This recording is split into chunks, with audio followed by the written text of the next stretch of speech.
Hi, I'm JJ Huggins, staff writer at the Eagle Tribune, and this is our 15th Essex District debate. The 15th Essex District includes all of Methuen except for Precinct 7. And joining me today are the candidates, the four candidates for this position. To my right is incumbent Democratic State Rep Linda Dean Campbell. Next is independent candidate Hector Montalvo. Next is independent candidate Phil Leahy. And fourth is Republican candidate Al DiNuccio. Thank you. Each candidate will have a 1-minute opening. They just drew numbers to determine the order in which they will speak. And going first will be Linda Dean Campbell. Good morning. My name is Linda Dean Campbell, and I have been your state representative for only 2 short terms. I am running for re-election because I have a record of leadership and results for our community. Recent results include $64 million of state funding to renovate our high school, transportation improvements in our community, and bridge repairs. They also include spearheading foreclosure legislation, anti-foreclosure legislation through the House. I know that this recession remains strong, that much more needs to be done. I have and I shall work with Democrats and Republicans alike to achieve results. As your representative, I frequently cross the aisle to support the interests of my community above those of my party. Recent examples are my opposition to tax increases, any tax increases, illegal immigration, calling to place Lawrence into receivership, and voting not to lend the city of Lawrence $35 million. I shall continue to represent us with a strong and independent voice. For these reasons, I ask for your vote on November 2nd. Thank you. Thank you, Linda. Next will be Hector. Thank you, JJ. My name is Hector Montalvo. I am the true independent candidate for state representative. For years, politics has been a game of two faces and lies, handshakes and smiles while they stab you in the back. We have the Republicans who believe every day is the 4th of July, while the Democrats believe every day is April 15th. We have tried it the Democratic way, we've even tried it the Republican way, and on November 2nd, let's try it the independent way and take back our government, whether I am your choice or not. On November 2nd, before you cast your vote, keep in mind, politicians and diapers have one thing in common, and that's the reason they must be changed regularly and for the same reason. Thank you. Thank you, Hector. Next will be Phil. Yeah, I'm Phil Leahy. I'm also a candidate, independent. I thought I was the true candidate until Hector just told me. But what I want to do is give you a quick history lesson. And Hector's right in one respect. A few years ago, the Republicans ran the country. And the Democrats did everything in their power to make them look bad. Well, 2 years ago, the Democrats took over. And I'll be darned if the Republicans aren't doing everything in their power to make them look bad, so they can get back in control. You know, the comical thing about the whole thing is, while they're fighting against each other, while they're trying to see who's going to win, who's going to lose, the real losers are those of us, the voters, the ones who put these people in that are supposed to be doing their job. You know, they talk about going across the aisle to support this one. So I don't have to go across the aisle. My aisle are just strictly the issues. So you want to go with an independent candidate where 53% of the voters are independent. Give me a shot. I don't think you'll be sorry. Thank you. Thank you, Phil. Next will be Al. Thank you, JJ. The two most important issues facing the citizens today are clear: job creation and lower taxes. As a professional businessman, I'm the only candidate who has the experience to create jobs. My opponents will try and make you believe they have the ability to create jobs. They don't. Linda has been given a D rating by the Associated Industries of Massachusetts. This confirms that Linda is not a job creator. Even Stephen Bedore got a healthy rating of 89%. I will fight to lower taxes. I'm the only candidate endorsed by Citizens for Limited Taxation, Proposition 2.5. Linda has been earned a poor 40% rating by CLT, one of the lowest ratings on Beacon Hill. She has voted with the Speaker of the House over 90% of the time, which confirms that she is not representing you. When elected, I will go to Beacon Hill to represent you. Thank you, Al. Now I'll ask 3 questions. Each candidate will have 1 minute to respond, then 30 seconds to rebut if needed. We will go back now, starting with Al, and then we'll work our way back toward me. So the first question is, the state has numerous road projects in the works in Methuen and around the region. Do you think the state should hire civilian flaggers to direct traffic around these construction sites, or should that job be given to police officers? Okay, good question. It's already been done that we can use flagmen in Massachusetts. The problem with the flagmen is that the prevailing wage kicks in. Prevailing wage states that we have to pay flagmen, I believe it's $35 an hour right now, which is the rate that police officers roughly would get for doing the work. It becomes a wash. The real issue here is not whether it's a flagman or a police officer doing the job. I think it's the prevailing wage. The prevailing wage needs to be lowered or even eliminated if we could. That would absolutely create more jobs. If we could, it's so tough out there right now, the economy. I mean, any job's a good job at this point. If we could get 2 people making $15 an hour versus 1 person making $35 an hour, that creates jobs. Prevailing wage needs to be eliminated from the flagman part. Maybe we could start eliminating the prevailing wage from certain areas in the state right now and create more jobs. Thank you. Phil? Yeah, that's what's commonly called the non-answer answer. Listen, flagmen, the way I would see it, you got to use a combination of both. If you're on a busy road where there's a lot of traffic, where there's potential to be, hazardous conditions, I think you should have the police taking care of it. But if you're on some of these side jobs where if you see a dozen cars during the whole project, well, then I think flagmen can handle that. So I think a good combination of the both is what's needed, and that's what I would push for. I don't want to push out the cops where there's a serious condition. You have some amateur controlling traffic conditions. No, we don't want to hurt nobody. We want to get it done for the best amount of price. So you put the flagmen on the side roads, you have the cops take care of the main drags, and everybody walks away with a smile on their face. Thank you, Phil. Hector? I agree with Phil 100% on this particular question. We have flaggers now, currently, and they should be used. They should be used in the side areas like Phil Leahy just stated, and keep the police on the main areas of the city. Yes. Thank you, Hector. Linda? Yes. We are using flaggers with great effect right now, and I think we should continue with that, obviously. One thing that people need to be careful with about the prevailing wage is that we have found with the non-prevailing wage that we have illegal immigrants performing these jobs, and that's something that we need to be very, very careful about. So I agree there needs to be a balance here, but we also have to guard against illegal immigration on these jobs, illegal workers. And I just want to comment on what Al had said in his opening statement, and first of all, his facts are wrong, and that many of the votes that we vote with the Speaker are Republicans vote with the Speaker quite often. So that's a very disingenuous, I guess, statistic. And secondly, as far as those votes are concerned, many of them are procedural to see how the particular piece of legislation is going to get to the floor. So again, Al, very disingenuous. Thank you. Thank you, Linda. Now, 30 seconds to rebut. Yes, the facts are the facts. 90% of the time you voted with the leadership in Beacon Hill. You do have a low rating with Associated Industries in Massachusetts, which is the rating board for how can we create jobs. They are the people that create jobs. They back the businesses that do create jobs. You have a very, very poor rating with them. Those facts are the facts. Back to you, Phil. Yes, maybe I should elaborate on this. I am a part-time police officer. I have been for over 20 years. I do believe that police officers should be used where there are dangerous situations. I'm sorry I didn't make that clear earlier. I was more on the prevailing wage part of the flagman. We did the flagman program so that we could save some money. Prevailing wage is not an immigration issue. Not the end of it. Had a hard time getting a roof on their building because of prevailing wage. Phil, do you need 30 seconds to rebut? No, actually, the way I feel about it, and apparently everybody does, now that Al's come along, yeah, I don't want to exclude the cops, but yeah, there is a place for the flagmen. Hector, would you like 30 seconds? No, I'm all set on that. All set. All right, thank you. Now, we started with Al, so we'll start the next question with Linda, and people are going to think that we collaborated here on these questions. The next question has to do with prevailing wage. Wow. The city of Methuen and the state are about to spend up to $100 million to renovate Methuen High School. These, as it stands now, these will be prevailing wage jobs given to construction workers, laborers, carpenters, etc. Given that fact, what do you think about the prevailing wage law? Okay, let me respond to this in a couple of different ways. I completely disagree with Mr. DiNuccio.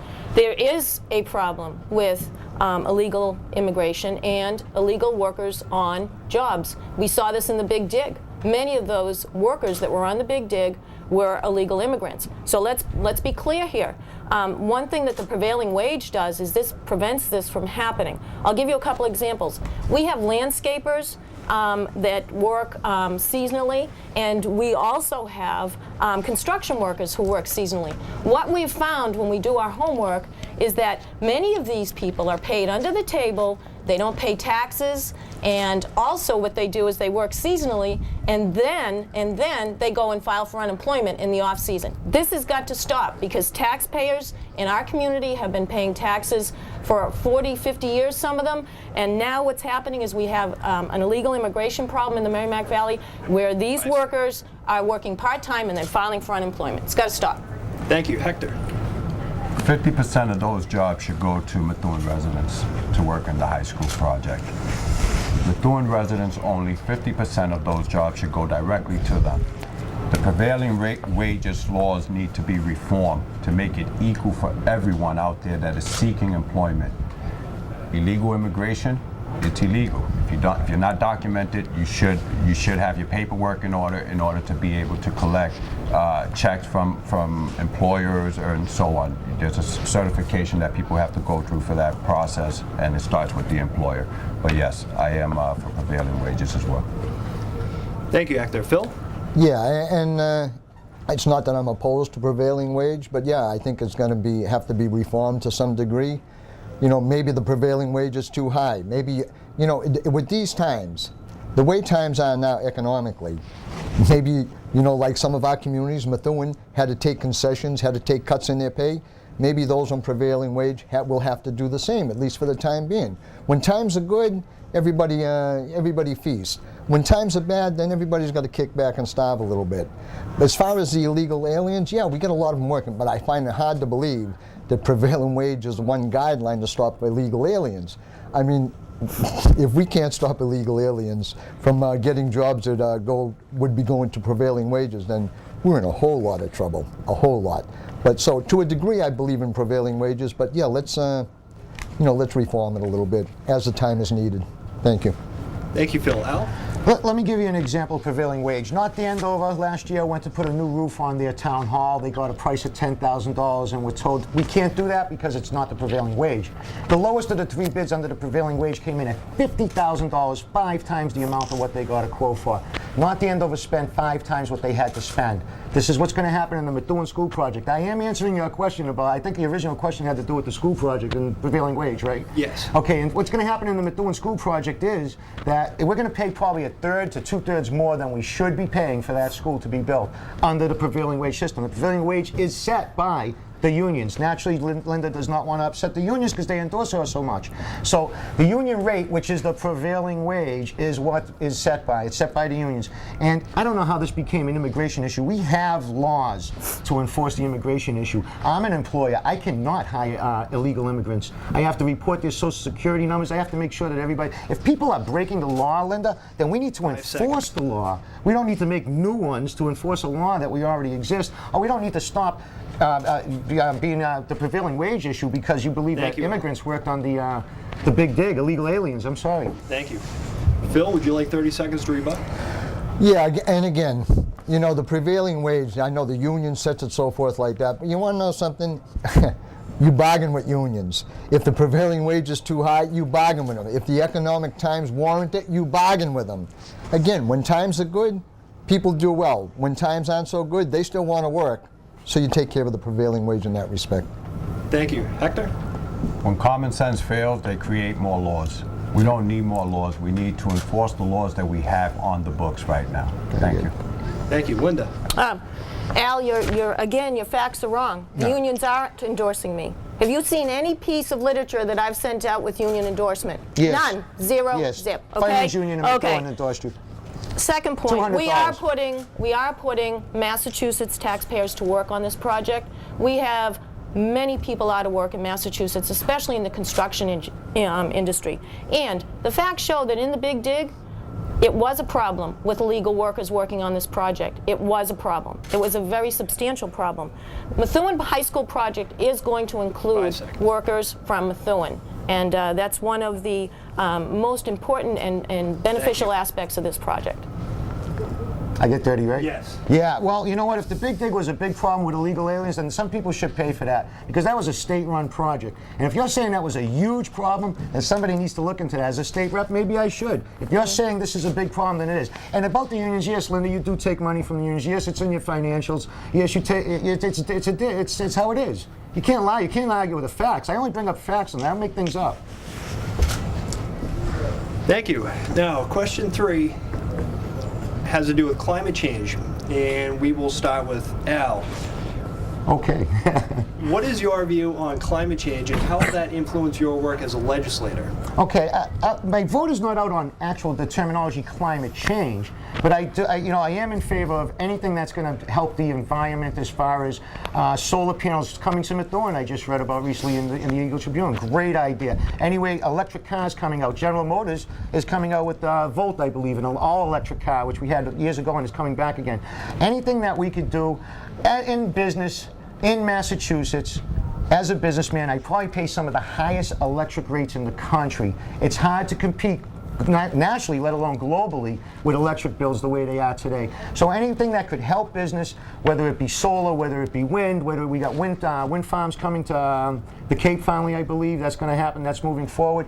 Absolutely, I'm in favor of anything to that. As far as climate change, JJ, I don't know. The scientists, they haven't convinced me yet that this is actually happening. We had some wacky weather, I admit. I mean, the summer was really crazy. I don't know if that's directly a reflective of our society. Thank you. Phil. Climate change, well, today is going to be cloudy with a chance of showers. Tomorrow will be much better. It's going to be warmer through the week. Listen, anybody, and especially some of us who have been around a while, I'm looking around, they haven't been around as long as me. I can remember when I was a kid what the winters were like, what the summers were like. Anybody who can't see that the climate has changed just over a short period of time, and I never thought I'd say 62 years was a short period of time, but theoretically it is. Of course the climate's changing, and anybody who doesn't think that we're not contributing to that climate change, I think is being kind of naive. I mean, why would the government invest so much money to cut down the usages of gases and so forth, try to make things more environmentally sound? Of course it is. And anybody who wants to deny that we're not having an impact on our climate, I think is really being kind of naive, in all honesty. Thank you, Phil. Hector. This subject, climate change, it's been around since Al Gore left office. And I haven't talked to Al Gore recently, but I can't really tell you too much about the climate change. But yes, we need more competition. We need gas companies to be able to provide efficient boilers, the electric companies as well. This is what's going to help people save on their bills, basically. So that's where I stand on that. Thank you, Hector. Linda. Climate change is happening. I think we can see it, as was mentioned here. And the Commonwealth of Massachusetts has really taken the lead and is perhaps either one or two in the country for creating industries to address this particular issue. We have created more alternative energy companies here in the Commonwealth of Massachusetts than anywhere else. It's successful. It's a large part of our economy.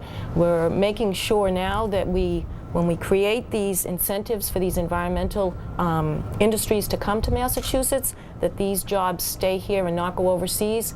It is a huge part of our economy, and I think it bodes well, very well, for the future of the Commonwealth of Massachusetts in this particular industry. Thank you, Linda. Hector, would you like 30 seconds? No, I'm all set. Phil? No, I'm good too, thank you. Al? I'm fine, thank you. All right. Well, now we'll move on Big to topic. the next portion of the debate here. Each candidate will ask each other a question. They can direct their question to the rest of their opponents or to one opponent in particular.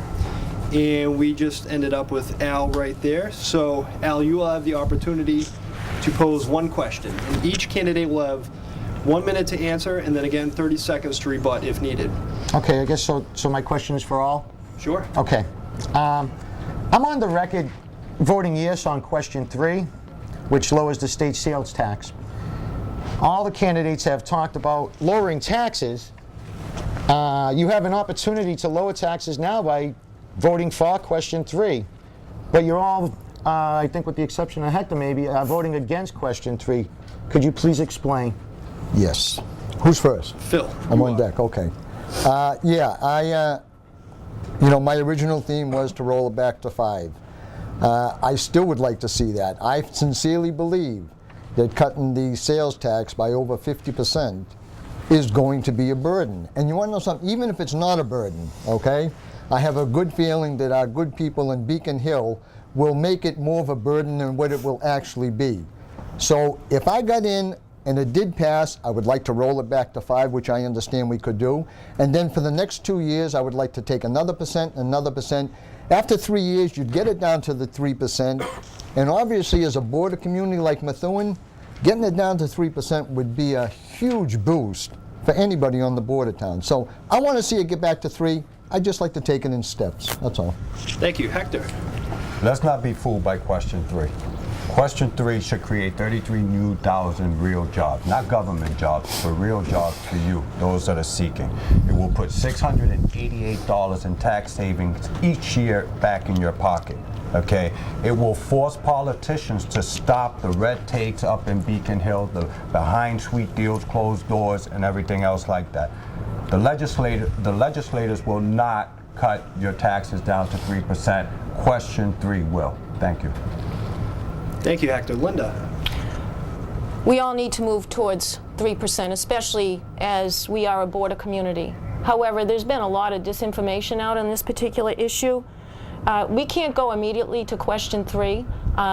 Many people are going to vote for it. I've been very firm in my commitment to lowering taxes. I've voted against all tax increases in the legislature.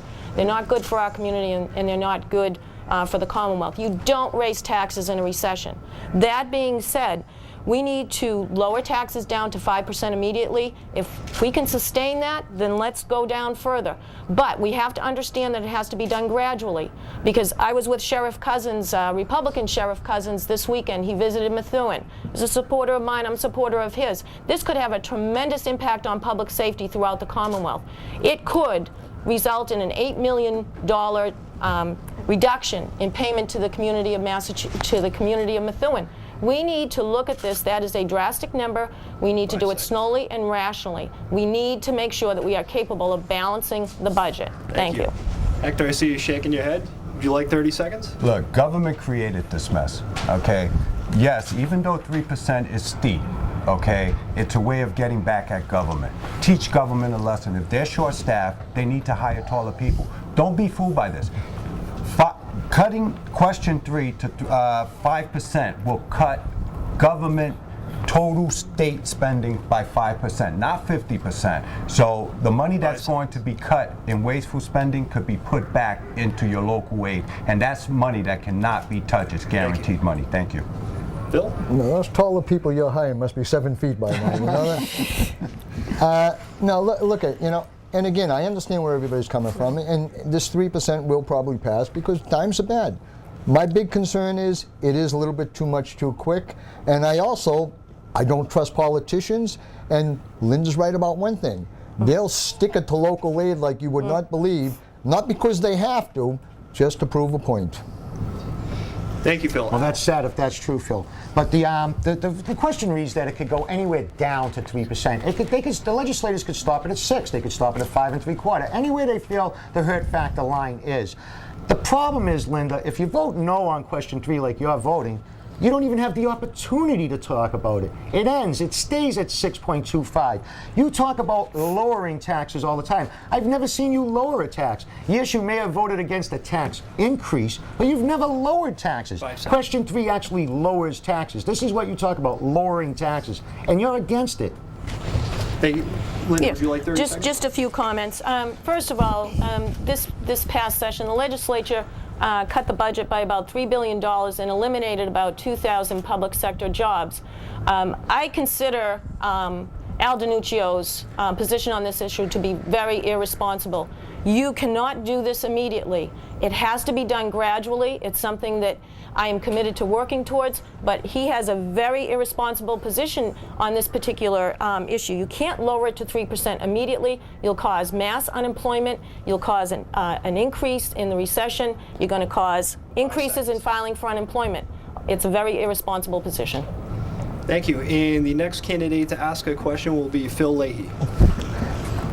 I forgot all about that. All right, we might as well pick up one of the other hot topics. You know, I'm on the record as, for various reasons, to be opposed to bailing out Lawrence. Again, not just because of the fact that they're getting all that money, but to me it sets a precedent for other cities and towns that this could happen to. I pretty much know how all the candidates feel on it, but I want to give them all the opportunity to explain their reasons for or against. And going first will be Hector. Well, Lawrence should be held accountable, and I think the government, the state should come in and take over Lawrence. I mean, Lawrence created this mess. It started with the LaBoy. It started with the former mayor allowing the Dr. LaBoy situation to go further and further and further, and with no accountability. And this is what's happening in government. There is no accountability. Government wants you to be open to them, but they refuse to be open to you. And that's why I'm running for state representative, so we can hold each and every one of those people accountable to us, to the taxpayers, to you, basically. And that's what's wrong with Lawrence and government in general. Lawrence needs to do something for Lawrence. Let's bring in the controller. Let's take over Lawrence and improve the lives for the residents and the students of Lawrence. Thank you. Thank you. Linda. I voted against extending a loan to the city of Lawrence of $35 million. I was one of few. I also have been advocating receivership for a long time. We owe that to the people of Lawrence. We owe that to the surrounding Merrimack Valley community who are struggling now with public safety issues. The situation in Lawrence continues to deteriorate. I have a completely different answer to this question in terms of my opposition to Al Danuccio's answer to this question. Al Danuccio claims to be a fiscal conservative. He wants to apply additional support to Lawrence. He wants to not to put Lawrence in receivership. The money is being wasted. It's not being spent frugally. It's not being spent to address the public safety issues in Lawrence. I find it a very large question, and I would like to ask Mr. Danuccio, as a fiscal conservative is what he is claiming to be, and claiming to be fiscally responsible, how can he advocate to the citizens of Methuen who are hugely affected by this issue to bail out Lawrence and not to put them into receivership? But that was my question. Consider yourself the same. Well, Linda, you're missing the point totally. It has, you know what? It's all about jobs. I don't know if anyone's seen 60 Minutes last night. 9 to 99 as they're called. They got 99 weeks of unemployment. They're coming off unemployment right now, and there's no jobs waiting for them. Lawrence is an incubator. Lawrence is creating jobs. We have Sal's Pizza. We have the Riverwalk. We have the New Balance facility. We have a new federal building. Northern Essex Community College has just took over the downtown mall and is building a new campus in Lawrence. We have hundreds of brand new minority-owned businesses in Lawrence. Hairdressers, barber shops. We have auto body shops. We have grocery stores, all popping up all over the city. Everybody's employing people right now in the city of Lawrence. There's a new Boston developer just took over 1 Mill Street. I'm sure you're not familiar with any of this stuff because you didn't do your homework on Lawrence. Lawrence is creating jobs right now, and that's what we need more than anything in this community. Jobs will help everything. It's the key to this whole debate, Linda. Lawrence is an incubator. It's cheap to do business in Lawrence. It's easy to do business in Lawrence. Companies are moving to Lawrence by the droves right now. Sal's Pizza, Riverwalk, Pentucket Medical, New Balance, right down the line. It's endless. The new Levi's building, the new Marston Street entrance ramp is building new apartments right now. Excuse me. I'm sorry, go ahead. I get carried away on it. I'm sorry. It's too exciting for me. I think you're missing the point on Lawrence right now. Wait a minute, I think it's my turn. To stifle now. the project. Phil, would you like Okay. 30 seconds? Well, do I still have 30 I'm sorry. left? You Did can I take lose some of them? my time. All Phil. I right. apologize. Listen, I apologize, everyone. you know, Take some of I'm my going to time. tell you what. I just get passionate about it because it's important. and that's wonderful, Yep. your passion. I'm if sorry, you go were ahead. running for state rep in Lawrence, you got my vote. It All affects right? Methuen, Unfortunately, Phil. you're running for a state It rep. affects Methuen. And here's what I think it's my turn. I'm sorry, go All ahead. right? Yep. I didn't interrupt you. Go ahead, Phil. All right? Here's what I'm saying. It's not just about the bailing out of Lawrence. And you know, and again, as a Republican conservative, I'm sure you were against the stimulus bailout that Obama did. This ain't a whole lot of difference. All right? All I'm saying is the economic times are not going to get better overnight. There may be other cities and towns that are going to be faced with the same situation. Are we going to allow them, by setting a precedent with Lawrence, to let them do the same thing? I think we're starting a bad precedent. And again, if you keep doing that, Why should they worry about taking care of their own when they've got someone else to take care of it for them? Thank you. Thank you, Phil. Hector, would you like 30 seconds? They weren't thinking about us when they created this mess. I mean, keep in mind, again, I have to go back to the LaBoy situation. Look at all the scandal that's come across under the old administration with no accountability whatsoever. We definitely need change, and I'm the right independent candidate to bring change at Beacon Hill. Thank you. And Linda, 30 seconds.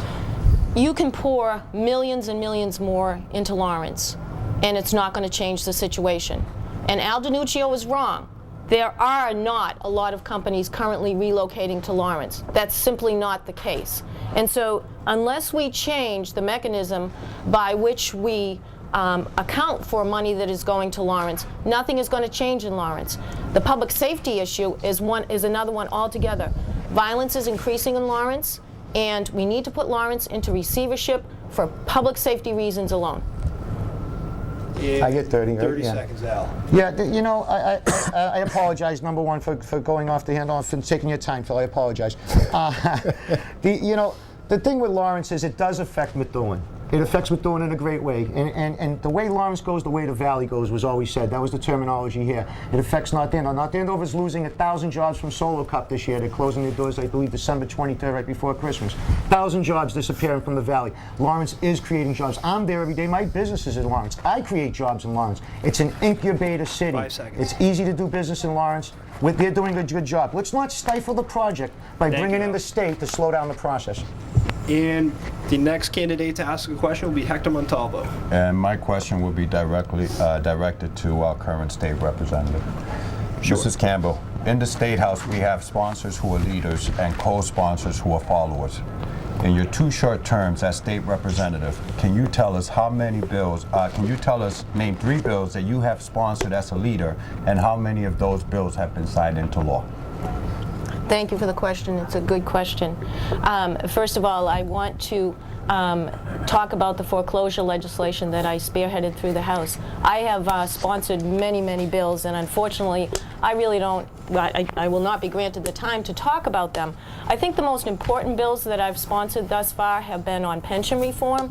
I have sponsored 2 bills on pension reform, and some of those issues have been taken up, and not all of them have been taken up, and we need to move forward to take those up this session. I'm going to refile those bills. I'm going to push for more pension reform. We've addressed really only the most egregious aspects of pension reform. We need to look at pensions in terms of upping the age for retirement. We need to look at pensions to reduce the maximum amount allowed under a pension system. And we need to look at the whole contributory process of pensions. So I sponsored several pieces of pension legislation. The legislation that recently got passed was anti-foreclosure legislation. The banks all rallied against it, and I was able to spearhead it through the House of Legislation, and it was on Al DiNuccio's mailer that he just sent out.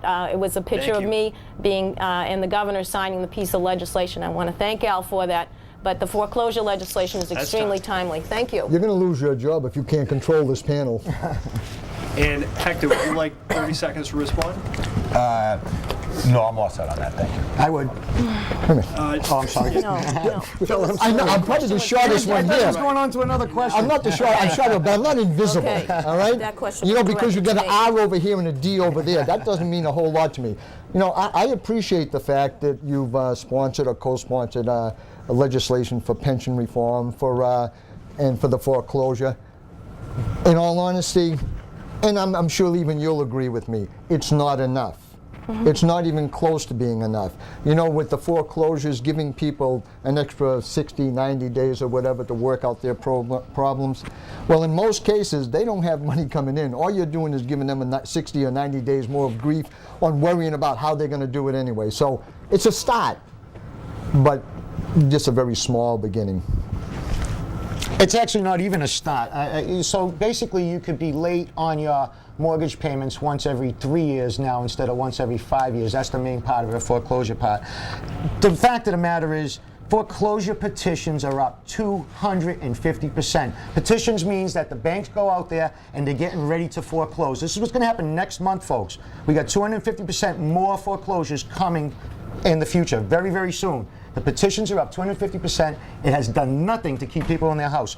You lose your job, you lose your house. Her foreclosure bill did nothing to do that to stop that. If you don't pay your you lose your job, you don't pay your mortgage, you lose your house. It's plain and simple. It does nothing to stop that. And foreclosures are happening. My neighbor just lost his house last month. He's out. I've never known anybody in my life that lost their house. Now I know 4 people. And now we go to Linda, 30 seconds. The foreclosure legislation is helping. The Republican Party at the national level bailed out the banks. We have found in Massachusetts it's the same 10 banks that we bailed out that are filing on these individuals. It is so it's really so disgraceful right now. They cannot find the mortgages that they're foreclosing on. They are mailing foreclosures to people who have renegotiated their loans, who are paying on time. This legislation gives the AG, the Attorney General, the opportunity and the leverage to go after these people. I completely disagree with my opponent on this. And Hector, it was your question. I saw you raising your hand. Would Yes, you like I'd like 30 to take seconds? my 30 seconds. For any of you that want to look out those 2 particular bills, House number 1310, which was sponsored by Representative Campbell, which is imposing a transfer fee on mortgage foreclosures, and the House number 2337. You decide. Thank you. Thank you. Phil, did you want 30 seconds? No, we're good. Al? All set, thank you. All right, Linda, it's time for you to pose a question to your opponents. Absolutely. This question is for Mr. DiNuccio. Mr. DiNuccio, you claim to be against wasteful spending and fiscal responsibility. Yet you claim on your website that we should, and I quote, return to 90% local funding of school building projects. Regarding the city of Lawrence, you also clearly stated in Methuen Community Television debate, and I quote, they have received $35 million from the legislature and are working well with this. Lawrence is functioning. Give the man a chance. We've discussed, the city of Lawrence. I think I have a completely diametrically opposed view to you on this particular issue. Let's talk about school spending, okay? Return to 90% local funding of school building projects. Okay, I don't know why you would be against something like that. I think society judges us by how we treat our elderly and how we treat our children. Number one, in Massachusetts, with the MCAS that we have right now, that we are going to dumb our students down to a national level. Massachusetts entered into the world arena last year just to see how we ranked. We always ranked low as a country. So we entered Massachusetts as a country. And Massachusetts ranked 3rd in the world last year. An amazing statistic. Now we're in the middle of dumbing down our system. You want to take funding away from schools. You want to dumb our system down to a federal standard from the very high standard we set. I am privileged enough to know a lot of educators. My wife is an educator. I know a lot of people through her and friends. And you know what? The system that we have is working so well. Now we're not going to fund our schools. We're not going to keep the same standards that we have under the MCAS in the Massachusetts standards. We're going to drop down to a federal level, and we're going to dumb our students down. What a shame that is. Thank you, Al. Linda, would you like 30 seconds to rebut? Absolutely. Al, I think you probably missed what you actually said. You said 90% local funding. I know you probably didn't mean that, okay? Because Methuen's not going to pay 90% of their school bill. Obviously, I meant federal. Okay. Yeah, absolutely. Yeah, okay. Yeah. So let's. I know you didn't mean that. You ran for mayor, Al, okay, and you didn't understand how the school building authority works. We passed legislation in the House, okay, so that we would not end up paying for Newton's High School. Do you want the citizens of Methuen to be paying for the Taj Mahal down in Newton? The legislation clearly states, and you still don't understand it, Methuen received the maximum amount. I understand it fine. Thank you. As a matter of fact, Excuse me, is me and Hector all done? Should we leave? If we're all done, just tell them we'll go. We let the other candidates take a stab at Yeah, I'd like to take a stab at both of them right now, actually. 1 minute. Hey, you know what I love about Democrats and Republicans? Democrat asks a question, all right, that I'm not exactly sure what the question was, which is fine because the Republican answers the question, which had nothing to do with the question, and the answer. You want to know something? It all came down to wasteful spending. I'm going to give you the best example in the world of wasteful spending, and it doesn't apply to these two. Sure. Naturally, I'm talking about Republican, Democrat. Look at the ads on TV. Look at the millions and millions and millions of dollars that they put against each other to do what these two characters are doing.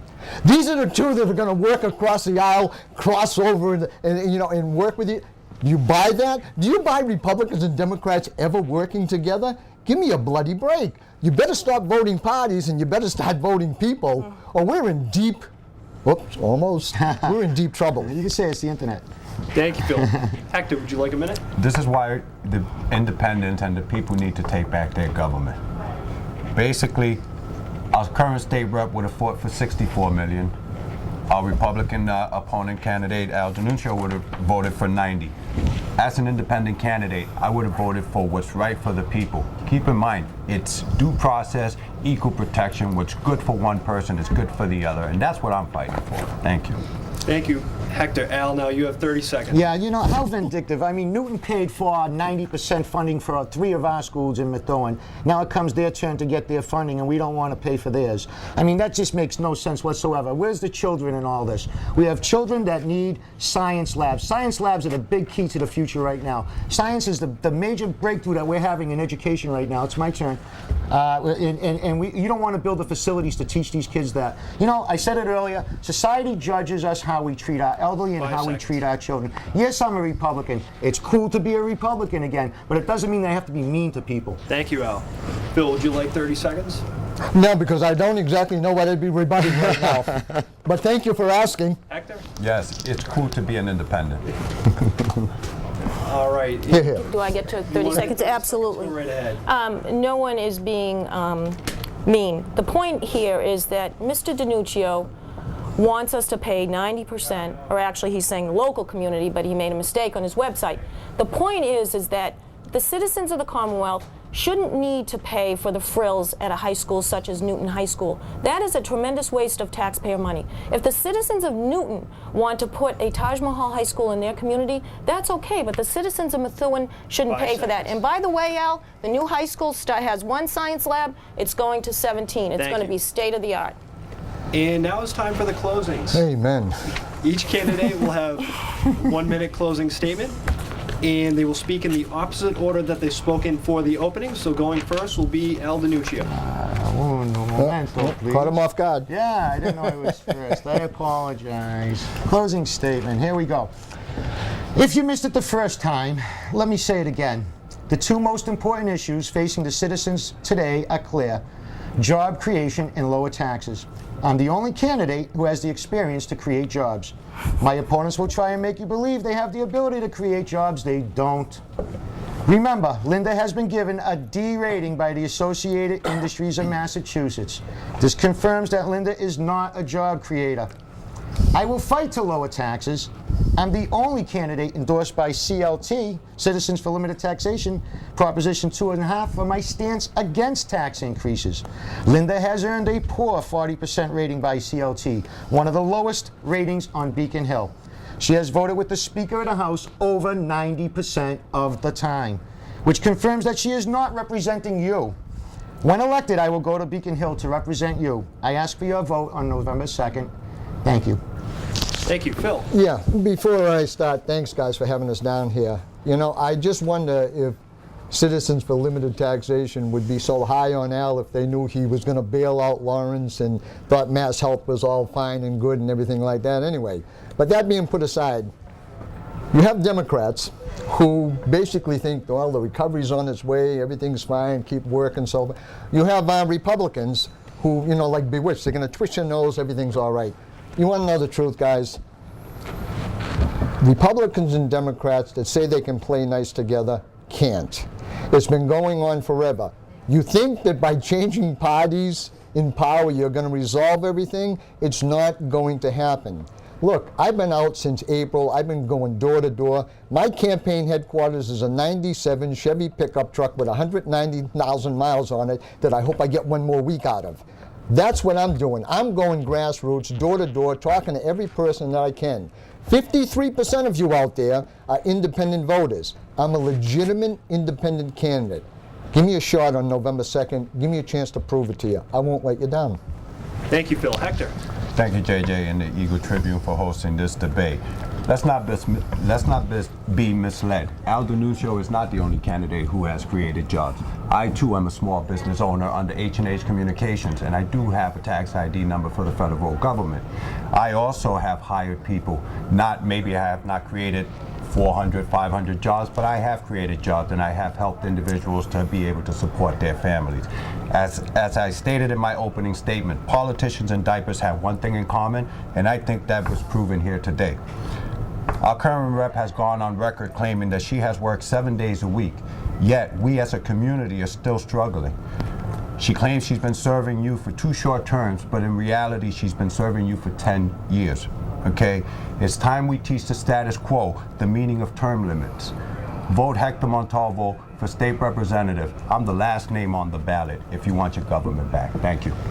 Thank you, Hector. Linda. My name is Linda Campbell, and we all know that the recession is not over, that we need more private sector jobs and more government reforms, all of which I have supported and will continue to support.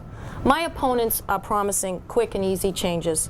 Mr. DiNuccio claims to be a fiscal conservative and yet supports a $35 million loan to Lawrence without receivership. I am also concerned that he still does not understand how the Massachusetts School Building Authority works. Mr. DiNuccio has run for city council, he has run for mayor. I commend him for running. However, since he ran for mayor, he has been missing in action on so many important public issues. I believe that I have proven to you, the leaders in the Commonwealth, and very importantly, the leaders in our community, that I have the education, the experience, the leadership, and the work ethic that your representative must possess. I have their support because I have delivered for Methuen, a high school renovation, transportation improvements, and much more. Results and engagement do matter. They matter very much. And it is for these reasons that I ask for your vote on November 2nd, and thank you for the privilege of representing you. Thank you for the candidates, and thank you for watching. Election Day is on November 2nd, so please get out and vote.